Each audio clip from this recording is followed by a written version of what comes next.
સુરતમાં આરોગ્ય વિભાગે આજે મરી મસાલાના સેમ્પલ લીધા છે અને હેલ્થ લેબોરેટરીમાં મોકલી આપ્યા છે, પરંતુ લોકોમાં ચર્ચા છે કે મરી મસાલા ભરવાની સિઝન હવે પૂર્ણ થવાને આરે છે, તો હવે સેમ્પલ લેવાનો શું મતલબ છે?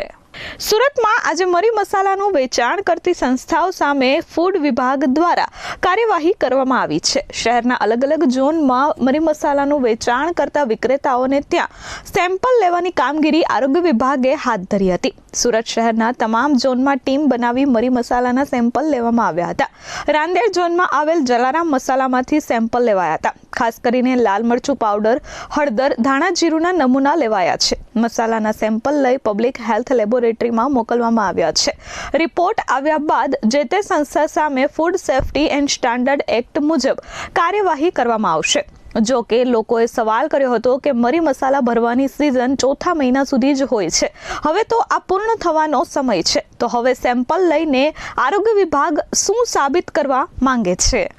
HS. Patel, food safety officer, Surat મહાનગરપાલિકા।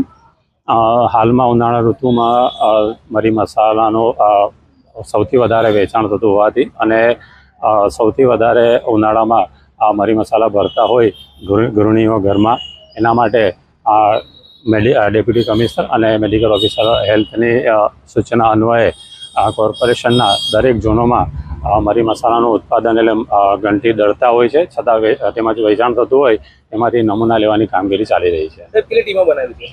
હાલમાં 4 ટીમો બનાવવામાં આવી છે અને એ એક રાંદેર ઝોનમાં, એક વરાછા ઝોનમાં અને એક અઠવા ઝોનમાં આ મુજબની કામગીરી ચાલી રહી છે। કઈ રીતે આ લોકો ભેળસેળ કરતા હોય છે? ભેળસેળમાં મરી મસાલામાં ભેળસેળનું પ્રમાણ તો હવે નથી જોવા મળતું, પણ એના જે સ્ટાન્ડર્ડ જે નક્કી કર્યા છે ફૂડ સેફ્ટી સ્ટાન્ડર્ડ એક મુજબના, તો તે મુજબનું છે કે નહીં એના માટે નમૂના લઈ આપણે લેબમાં મોકલવામાં આવે છે અને એનો રિઝલ્ટ આવ્યા બાદ ફૂડ સેફ્ટી સ્ટાન્ડર્ડ એક મુજબ આગળની કાર્યવાહી કરવામાં આવશે। હા, નિયમ પ્રમાણે તો રિપોર્ટ 14 દિવસમાં આવે છે, પણ અમે બને એટલું જલ્દી રિપોર્ટ લઈ એ લોકો સામે જો એવી કંઈ ત્રુટિ આવે તો એમાં કાર્યવાહી કરવામાં આવશે।